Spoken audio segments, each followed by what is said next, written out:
cómo se venían los 100 años de este acontecimiento para el mundo, me pareció importante reunirme porque no teníamos fondos para ello, con la parte de medios de la Universidad de Buenos Aires, prendió la idea y bueno, y salió esta película que es un poco a lo largo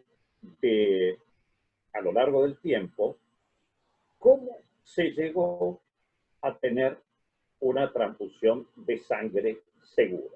Y eso es lo que vamos a ver en esta película. Y agradezco mucho, Mavi, que hayas hecho el esfuerzo para poder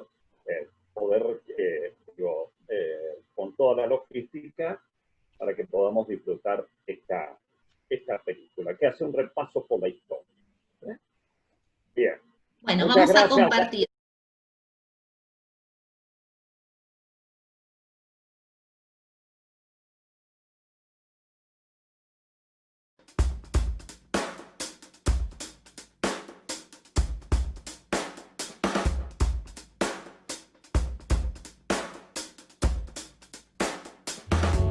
Actualmente las transfusiones de sangre son una práctica habitual.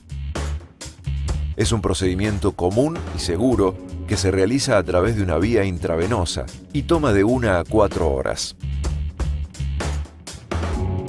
Habitualmente las donaciones las realizan familiares y amigos de las personas enfermas. También existen bancos de sangre que reciben donaciones de voluntarios. Cada unidad de sangre es sometida a rigurosas pruebas de laboratorio para detectar la presencia de múltiples tipos de virus y bacterias. Pero esto no fue siempre así.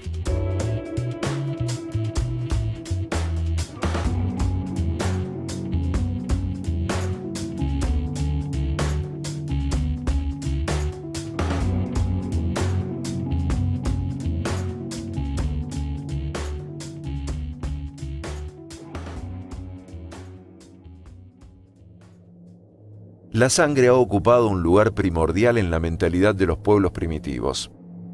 El concepto de que el alma y la sangre estaban unidos hizo que siempre fuera considerada un elemento mágico con propiedades vitalizadoras. En los primeros tiempos de la medicina se consideraba que la sangre era un humor, un líquido que estaba dentro del organismo, pero sin una ubicación específica. A esta teoría acerca del cuerpo humano se la conoce como la teoría humoral y fue desarrollada por Hipócrates. Esta teoría de los 4 humores orgánicos se identificaba plenamente con la filosofía de la época y se mantuvo vigente por más de 1500 años. Hipócrates de Cos vivió entre los años 460 y 370 a.C. Es considerado el padre de la medicina. Su estudio de los 4 elementos básicos del universo, fuego, aire, agua y tierra, le llevó a identificar estos con los 4 líquidos o humores que conformaban el cuerpo humano. Se creía que el organismo tenía 4 humores fundamentales, que eran la bilis negra, la bilis amarilla, la flema y la sangre. Basándose en esos 4 humores, se creía que era un equilibrio que había en el organismo entre todos esos elementos y que uno respondía, cada uno de ellos, a un estado de ánimo también. Es decir, que ellos habían generado toda una idea con respecto al macrocosmos, como ya dijimos, con el fuego, el agua, todo, al microcosmos, que era esto, y además con el temperamento, porque estaba el individuo flemático, el individuo que tenía la bilis negra, que era el que estaba generalmente con un estado de depresión, el que era colérico con el rojo de la sangre, es decir, que habían hecho toda una idea para asignarle a cada individuo, de acuerdo a su temperamento, de acuerdo a su estado general, un tipo de humor especial. El sistema se mantuvo sin discusión durante siglos y fue adoptado casi intacto por los cristianos. La sangre, en tanto, humor supremo, era considerada portadora de vida, llevaba el espíritu vital por todo el cuerpo, bajaba y fluía a través de venas y arterias, y entraba en el corazón a través de poros imaginarios. Una vez diagnosticado el paciente, se procedía a la curación eliminando el humor que estaba en desequilibrio. Para esto, se provocaban vómitos, diarreas, sudor o sangría. Ha sido la sangría el procedimiento terapéutico, entre comillas, o curativo, entre comillas, más extenso de la humanidad, porque empezó en la época de los primitivos griegos. Los presocráticos prácticamente comenzaron con esa actitud de sangrar a los enfermos.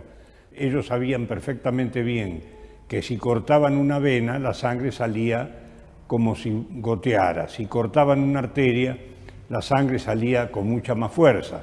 Aún sabían que la arteria, una vez que el enfermo estaba muerto, estaba prácticamente libre de sangre. Por eso creían que por ahí corría el neuma, corría el aire. Mientras que la vena no, la vena estaba con una represión sanguínea.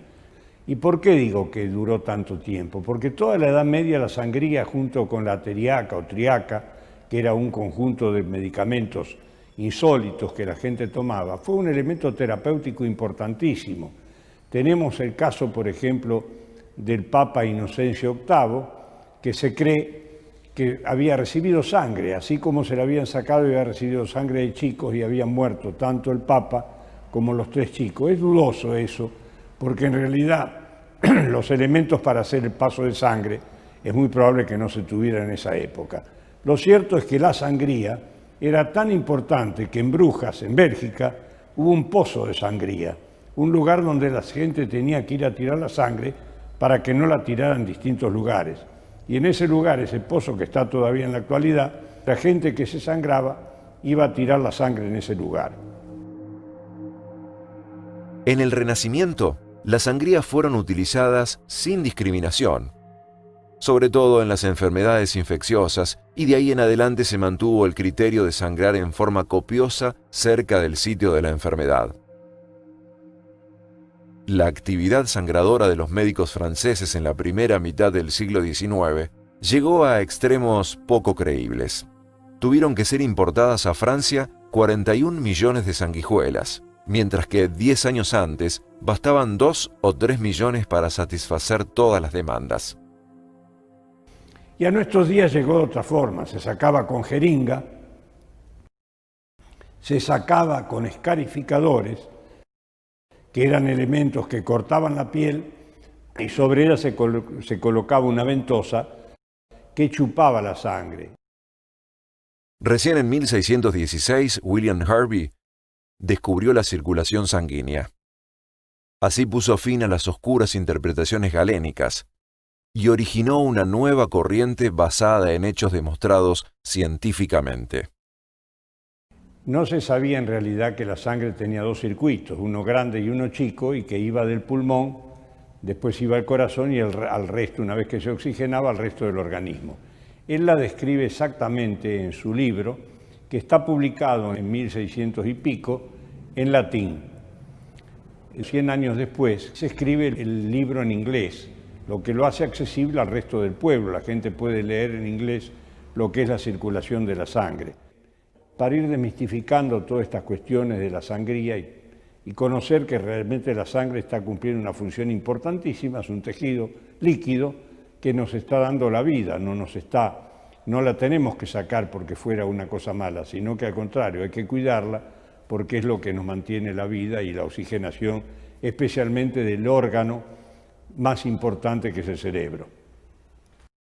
La primera transfusión entre animales la realizó en 1665 Richard Lower, un joven médico inglés que, en una serie de experimentos, consiguió transfundir de forma directa sangre de un perro a otro. Lower siguió trabajando y más tarde informó que mezcló sangre de distintas especies animales, pasando el fluido de una oveja a un perro. La utilidad más probable de este experimento, concluía, es que un animal podría vivir con la sangre de otro. Juan Bautista Denis, que era médico de Luis XIV, intentó hacer una transfusión de animal, de un ternero, a un hombre. Colocó para eso agujas o varillas de plata que transponían desde la pata de un ternero al individuo a quien quería transfundirla. Curiosamente, la transfusión que hizo Denis fue exitosa, la repitió 2 veces más, es decir, le hizo en ese mismo individuo, que era un individuo agresivo, 3 veces la transfusión y aparentemente el enfermo sobrevivió a eso. Pero luego de la tercera transfusión, el enfermo murió. Se atribuyó a que había fallado el proceso que había hecho Denis y por ese motivo se suspendieron a través de 150 años. No obstante, se supo posteriormente que el enfermo había sido envenenado por su mujer, a quien era un enfermo golpeador. La mujer, cansado de él, lo envenenó y no fue Denis el culpable de su muerte. Luego de este periodo de prohibición, muchos fueron los científicos que reiniciaron los trabajos relacionados con las transfusiones, entre los que se destacan James Brundle, quien fue el primero en transfundir de forma directa sangre de humanos a humanos, pero todavía los trastornos de coagulación e incompatibilidad limitaban el éxito de las transfusiones. Landsteiner fue realmente quien dio la pauta de que la transfusión tenía que reglarse. No podía ser que cualquier individuo recibiera el grupo sanguíneo de otro porque había distintas diferencias. Es así que en el año 1900 él descubre el grupo AB, en el año 1901 el resto de los grupos, los 3 grupos distintos, y en el año 1941, creo que ya trabajando en Estados Unidos, descubre el grupo, el RH. El descubrimiento en cuestión solucionó en parte los graves trastornos de incompatibilidad, pero faltaba resolver otro inconveniente: la coagulación de la sangre extraída. Luis Agote nació en Buenos Aires el 22 de septiembre de 1868. Realizó sus estudios secundarios en el Colegio Nacional Buenos Aires e ingresó en la Facultad de Medicina en 1887. Se graduó de médico en 1893 con una tesis sobre hepatitis supuradas. El doctor Luis Agote fue un excelente médico, un gran investigador, un humanista, un legislador, un escritor y por sobre todas las cosas, un gran benefactor de la humanidad. A él le debemos la primera transfusión de sangre citratada en el mundo que ha salvado tantas vidas. Nosotros hemos sido 4 generaciones de médicos. Empezó mi abuelo, que nació en 1868. Después mi padre fue médico también. Y luego he sido yo médico de niños y mi hijo es médico de niños también. Abuelo, en mis recuerdos de la niñez, ellos veraneaban con nosotros. Pasaban por lo menos una parte importante del verano en un campo. Era una persona afable, participaba en juegos con nosotros. No le gustaba perder, así que nos hacía algunas mulas al ajedrez. Había que pescarlo con juegos de cartas y esto era una cosa que nos divertía. Agote actuó desde joven en la vida política argentina. Fue electo primero diputado en 1894, senador por la provincia de Buenos Aires en 1914 y luego 2 veces diputado nacional en 1910 y en 1916. Él era médico del Lazareto, en la Costanera Sur, donde se internaban los inmigrantes que venían y pasaban la cuarentena famosa por la escarlatina y el tifus exantemático. Un día yendo o volviendo, no lo sé, el tranvía se descarriló y tuvieron que esperar ahí, porque eso no había nada, era un desierto, tuvieron que esperar ahí horas hasta que viniera una cuadrilla con caballos y fierros y lo volvieran a meter. Este descarrilamiento coincidió con algo poco común. Había una peluquería en ese lugar. En esa peluquería, en la vidriera, había un número de lotería. Y mi abuelo debe haber estado un rato mirando y después no resistió y se lo compró o habrá pensado algo. El hecho es que él se ganó la grande con esa lotería. Esto es una anécdota bastante desconocida. El ganarse la grande, en vez de estárselo encima, él se fue con su familia a París a estudiar con los mejores maestros de medicina. Allí asiste a los servicios de clínica de los profesores Guidal y Jufort y de pediatría de los profesores Combi y Bariot, y el laboratorio Malassé del Colegio de Francia. El proyecto personal lo empezó en 1911 en unas diputaciones, en una lucha para conseguir fondos para hacer una institución modelo. Traía esta visión de Francia, instituciones no enormes, sino más pequeñas, con gente muy brillante y un funcionamiento no burocrático, sino de más agilidad. Se ocupó de la planificación del lugar y a la inauguración de esto fue el vicepresidente de la República y digamos, fue un acontecimiento social, eso se ve. También yo no lo había visto, pero se ve en esta película en la continuación a mi abuelo haciendo pases de sala por los diversos ámbitos, la sala de mujeres, sala de varones y sala de niños. Esto se inauguró el 31 de marzo del año 14. 6 meses después hacen este descubrimiento trascendental, que el agregado de citrato de sodio hace incoagulable a la sangre, con lo cual se puede hacer una transfusión con toda seguridad.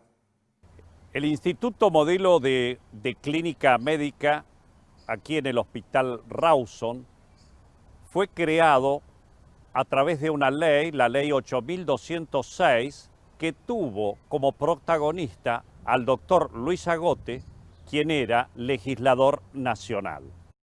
La piedra fundamental se colocó el día 19 de diciembre de 1911 y el instituto fue inaugurado el 31 de marzo de 1914.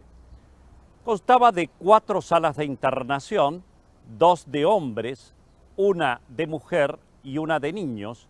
Esta última tenía una particularidad: sus paredes estaban adornadas con mosaicos cuyas pinturas reflejaban las fábulas de La Fontaine. Tenía además el instituto laboratorios de última generación para la época, de biología, laboratorios de análisis clínicos, anfiteatros, tenía un espacio para las microfotografías, tenía habitaciones además para residentes y demás personal de guardia.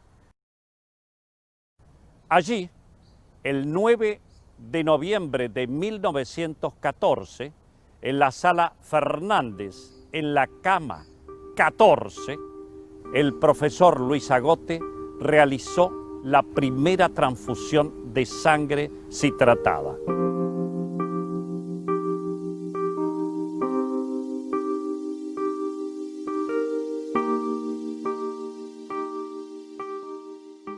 Agote estaba muy preocupado por las hemorragias de los hemofílicos, muchas veces incoercibles, pero el hecho que, lo lleva en la búsqueda afanosa de una solución para este problema fue tener un niño cercano a su familia que sufría esta enfermedad con constantes hemorragias. Es así como, pensando que el citrato de sodio hacía incoagulable a la albúmina del huevo, quizás, dado que la sangre tenía además albúmina, el citrato de sodio podría ser la solución para lograr la incoagulabilidad de la sangre y así disponer de la misma para transfusiones de sangre indirecta. Es así como mezcló 100 mililitros de sangre con cristales de citratos de sodio. Los colocó en un frasco y, como era sumamente ansioso y iba a estar pendiente en forma permanente de qué pasaba, se tomó unos días y se fue al campo de una familia amiga de cacería. Esto lo dejó en una caja fuerte. Cuando regresó después de ese periodo, comprobó y con sorpresa que la sangre estaba incoagulada. El frasquito de citrato de sodio, que tiene una historia también, con que se hizo la primera transfusión de sangre. Este frasquito estaba en una caja fuerte y que fue mandado al campo de mis padres en un camión. Nadie revisó, estaba dentro de la caja fuerte y bueno, esto ha ido a los saltos. Cuando llegó se había roto. Y cuando abrimos la caja fuerte en el campo, yo me encontré con este frasquito roto, lo rescaté, no se me iluminó Dios. Porque Era un frasco roto, pero leí citrato de sodio y le pregunté a papá y me dice, este es el frasco, no sabía dónde estaba. Pero faltaba un hecho fundamental, el citrato de sodio. Si bien se habían hecho experimentos en animales que hablaban de su inocuidad, ¿era inocuo para el ser humano? ¿Qué hizo Agote entonces? Agote prestó su organismo para que le inyectaran citrato de sodio y así se comprobó que realmente era inocuo. La repite nuevamente en una mujer que había perdido mucha sangre por una placenta previa. Esta mujer recibe la sangre de Maquia, que es un empleado también. A la semana se recupera perfectamente de su anemia aguda que tenía y se va a su casa. El descubrimiento fue impactante porque salió en todos los diarios de los lugares más conocidos, de Estados Unidos, de Francia. Pero pensemos la trascendencia. Hacía más o menos 5 meses que había comenzado la Primera Guerra Mundial. La cantidad de vidas que se salvaron gracias a este descubrimiento de Luis Agote, que además no quiso patentar realmente su invención y lo dio a conocer a todas las potencias beligerantes. Al día siguiente el ministro Saavedra Lama fue y lo llevó a las embajadas de los diversos países en guerra. En ese momento, en un inicio eran Alemania, Bélgica y Francia, y luego fueron 18 países que entraron en la guerra del 14. No se usó, fue en noviembre, en el 14 no se usó, se empezó a usar a fines del año 15. Y este método tuvo una influencia muy grande para que los enfermos que salían heridos en las trincheras, y sin olvidar que también Pedro Chutro, Enrique Finoquieto, trabajaron en los hospitales de Francia tratando de curar a estos enfermos, y es probable que hayan empleado ellos también la transfusión que había ya ideado Luis Agote. Mi abuelo no era un hombre de fortuna, por eso su gesto cobra mayor dimensión en estos momentos de tanta codicia y exposición de cosas.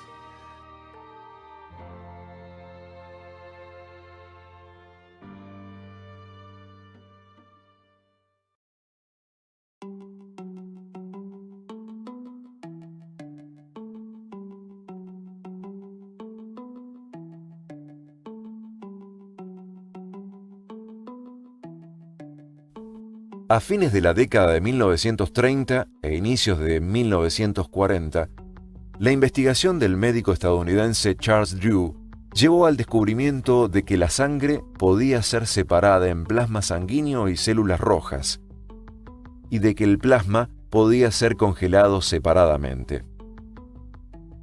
La sangre almacenada de esta manera duraba más tiempo y era menos propensa a contaminarse. Actualmente, sabemos que la sangre es un tejido líquido que circula en las venas y las arterias, cuya función es transportar los elementos nutritivos y los residuos de todas las células del organismo. Las transfusiones se realizan para aumentar la capacidad de la sangre para transportar oxígeno, restaurar el volumen de sangre del cuerpo, mejorar la inmunidad y corregir problemas de coagulación.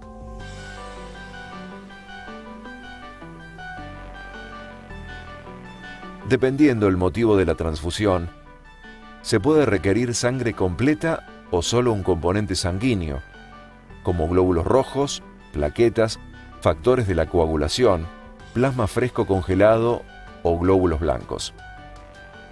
Siempre que sea posible, la transfusión se limita al componente sanguíneo que satisface la necesidad específica del paciente en vez de sangre completa. Suministrar un componente específico es más seguro y no se desperdician los demás. Los donantes de sangre se someten a varios exámenes para constatar su estado de salud. Se les toma el pulso, la presión arterial y la temperatura, y se les hace un exhaustivo cuestionario para determinar si tienen riesgo de tener alguna enfermedad. Para los donantes dar sangre es muy seguro. Todo el proceso lleva alrededor de 1 hora. La donación en sí misma no lleva más de 10 minutos. Generalmente deben transcurrir por lo menos 2 meses entre donaciones. La unidad de sangre donada es de alrededor de medio litro. La sangre recién obtenida se sella en bolsas de plástico que contienen conservantes y un compuesto anticoagulante. La sangre refrigerada se conserva en buen estado durante 42 días. Los glóbulos rojos pueden congelarse y conservarse durante un máximo de 10 años.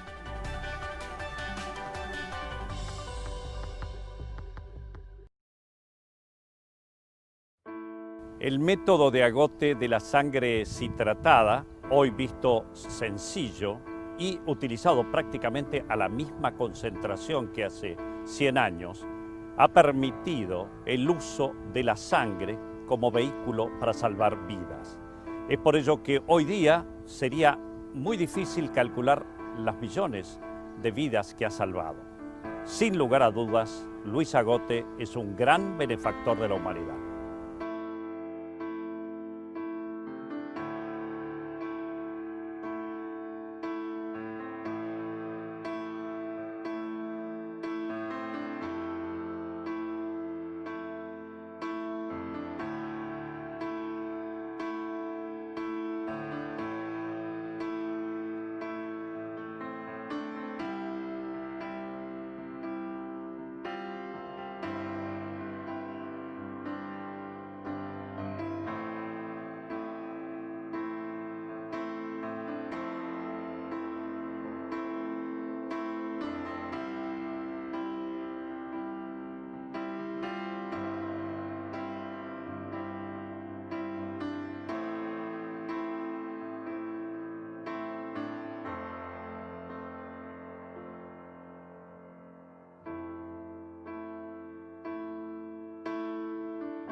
Bueno,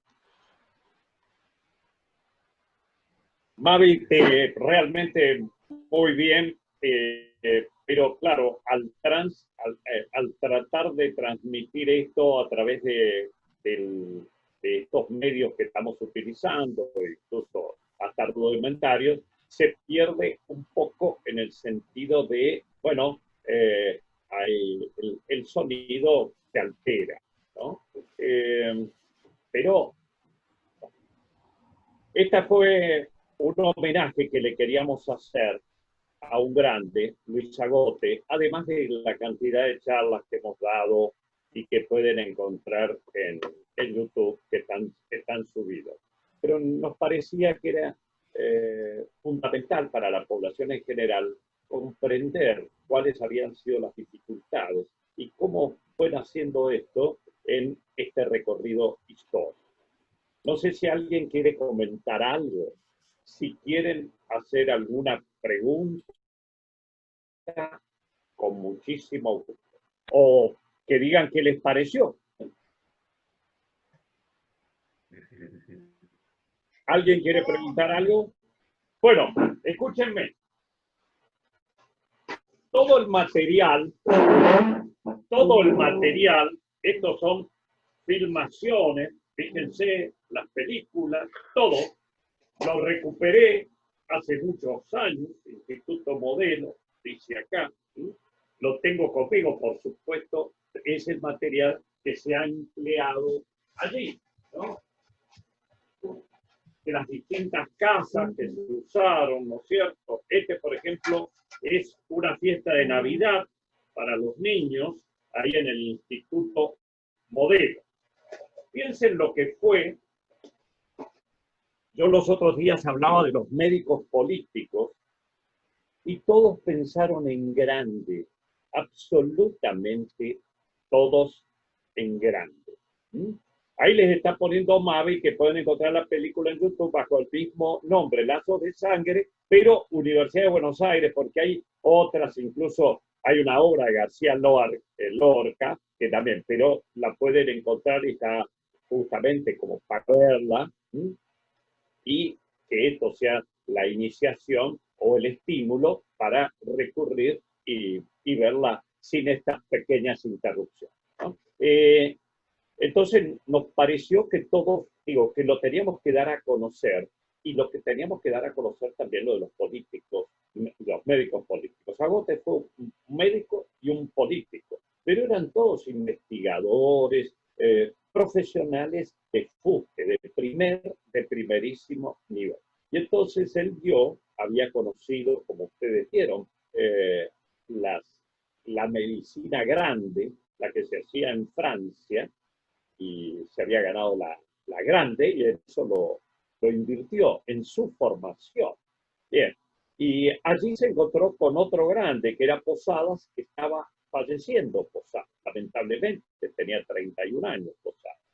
Y como él era pariente, es decir, una hermana de Agote estaba casada con un hermano de Posadas, él fue el que preservó el cadáver, inyectándole formol a través de las venas, y de esta manera pudo ser repatriado 3 meses más tarde el cadáver de Posadas, que está enterrado allí en la Recoleta. Igual que,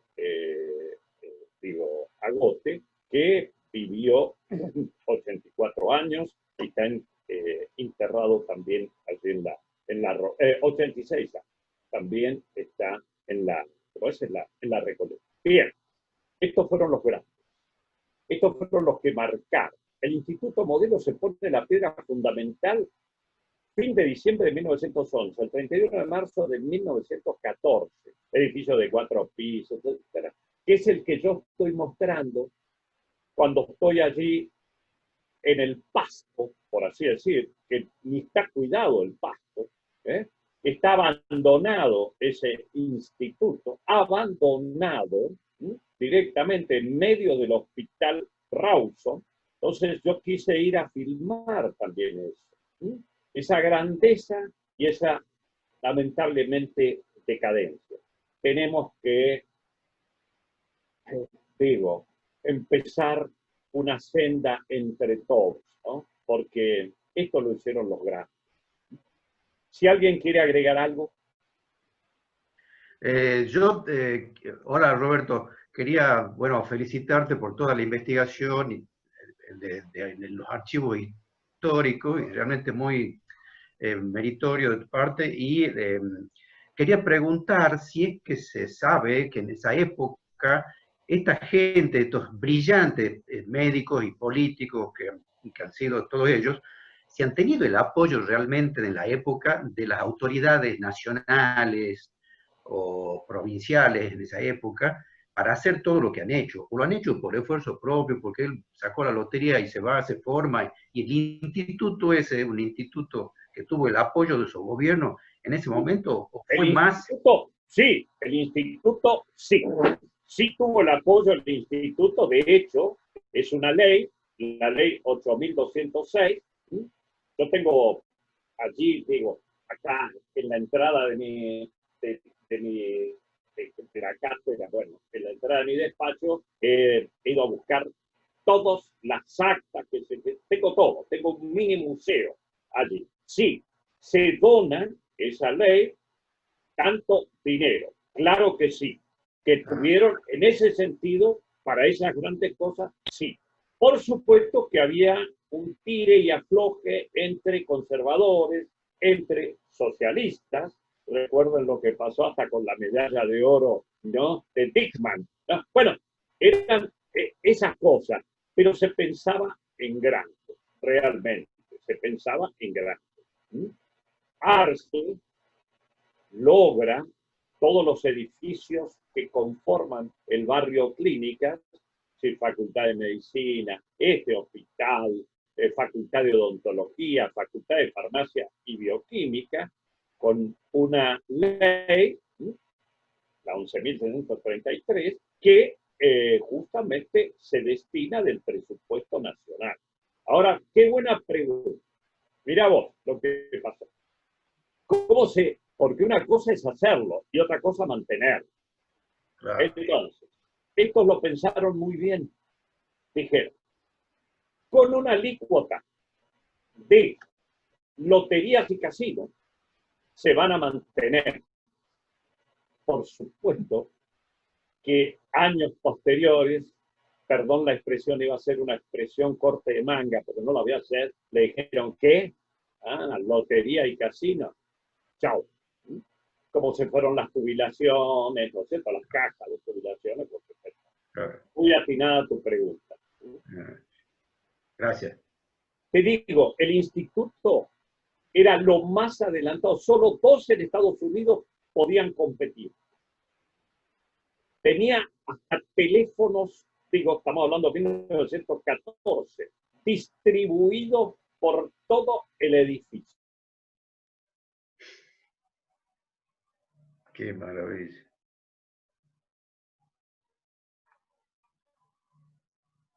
¿Se cortó?